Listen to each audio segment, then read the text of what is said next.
This is your story. This is my story. But most of all, this is the greatest story ever told. This is God's story.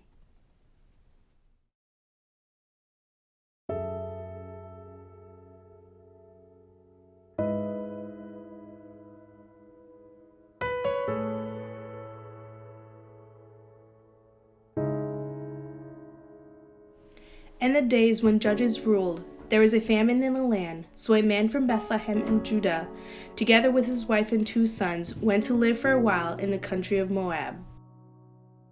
The man's name was Elimelech, and his wife's name was Naomi. The names of their 2 sons was Mahlon and Chilion. They were Ephrathites from Bethlehem, Judah. They went to Moab and lived there. Now Elimelech, Naomi's husband, died, and she was left with her 2 sons. They married Moabite women, and one was named Orpah and the other Ruth. After they had lived there about 10 years, both Mahlon and Chilion also died, and Naomi was left without her 2 sons and her husband.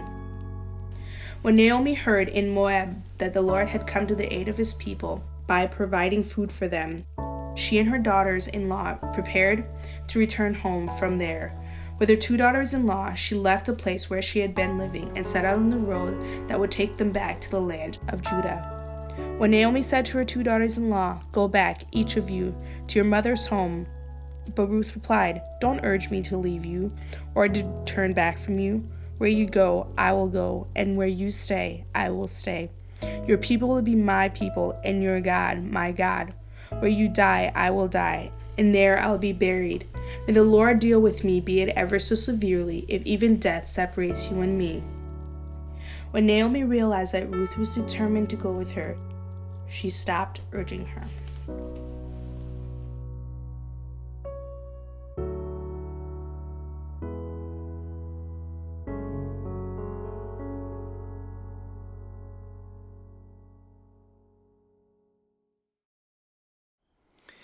In the lower story, all hope is lost for Naomi.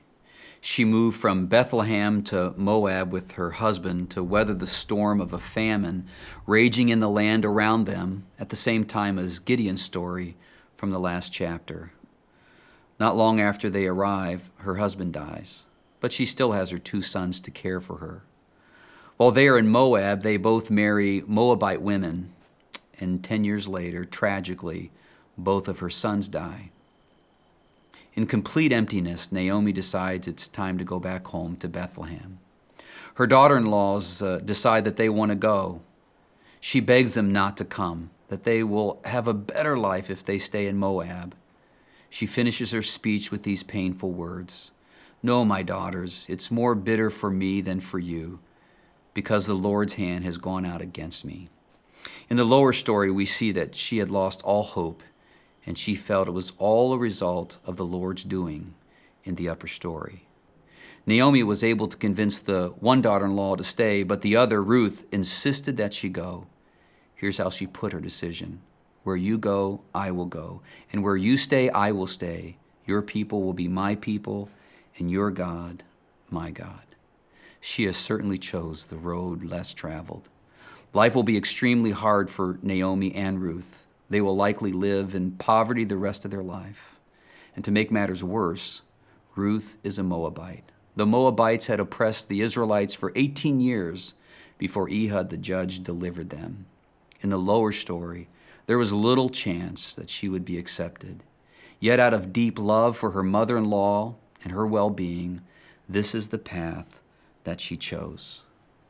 When Naomi and Ruth's sandals crossed into Bethlehem's borders, after being gone for over a decade, the women of the town exclaimed, "Can this be Naomi?" Naomi replied, "Don't call me Naomi. Call me Mara, because the Almighty has made my life bitter. I went away full, but the Lord has brought me back empty." The word Mara in Hebrew obviously means bitter. She is really convinced that God has orchestrated all of this, and he has, but she just doesn't know how the story will end. Now, Naomi owns land that her husband and sons used to farm. However, Naomi can't manage this property by herself, so she'll be forced to sell her land to pay the bills. And once she does, This will basically be committing her life to servitude. But the bigger, bitter pill to swallow is that the identity of a family is tied to land ownership. If her husband's land is lost, it'll be as though he never existed. So how will two poor single ladies make it in Bethlehem? Well, the Old Testament made a provision for the poor called gleaning. Those who owned land would send the harvesters into the field to gather the crop. Whatever little was left, they were to leave for the poor to glean. This is Ruth's primary way to help and to show love to her aging mother-in-law. She will do the gleaning and hopefully bring home enough for both of them to live on. She randomly picks a field to glean, and the owner shows her favor. Ruth is shocked that she is accepted as an outsider and even given protection. Here's what she asked the owner. "Why have I found such favor in your eyes that you notice me, a foreigner?" He replies, "I've been told all about what you have done for your mother-in-law since the death of your husband, how you left your father and mother and your homeland and came to live with the people you did not know before. May the Lord repay you for what you have done. May you be richly rewarded by the Lord, the God of Israel, under whose wings you have come to take refuge." Ruth runs home with her arms filled with food and excitement and shares the story with Naomi over a Thanksgiving meal. Naomi inquires about the identity of the owner, and Ruth tells her that his name is Boaz. Naomi almost has a heart attack. Why? Because Boaz is a close relative. Why is she so excited about that? You see, there is a concept taught in the law, in Deuteronomy 25 to be exact, that states that if a man dies without an heir, the next of kin has the option to marry his widow, love her, take care of her, pay off the financial debts, and redeem the land. This man is called the kinsman redeemer.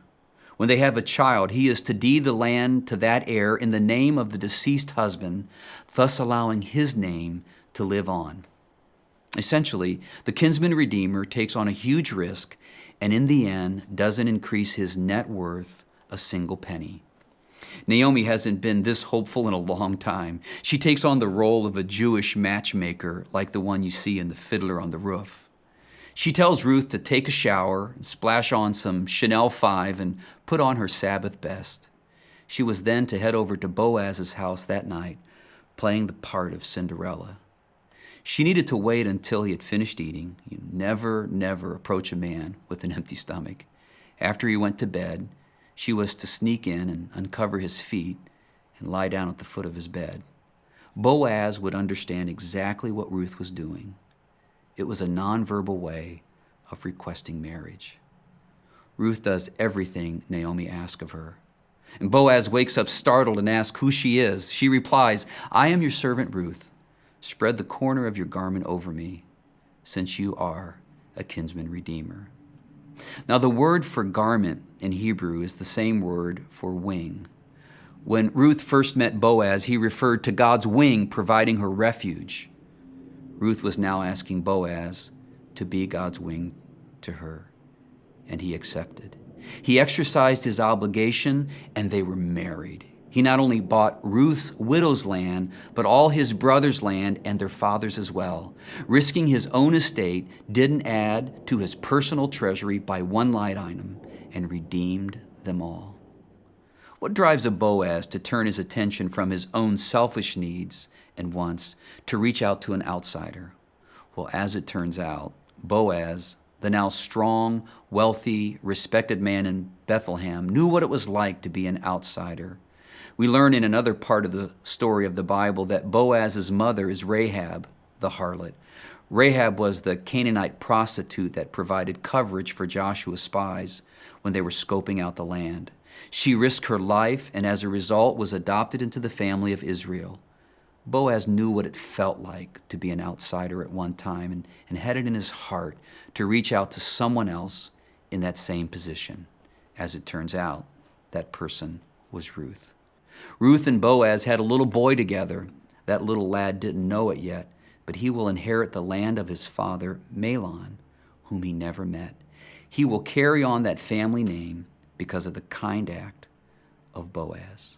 The women of the town said to Naomi, "Praise be to the Lord, who this day has not left you without a kinsman redeemer."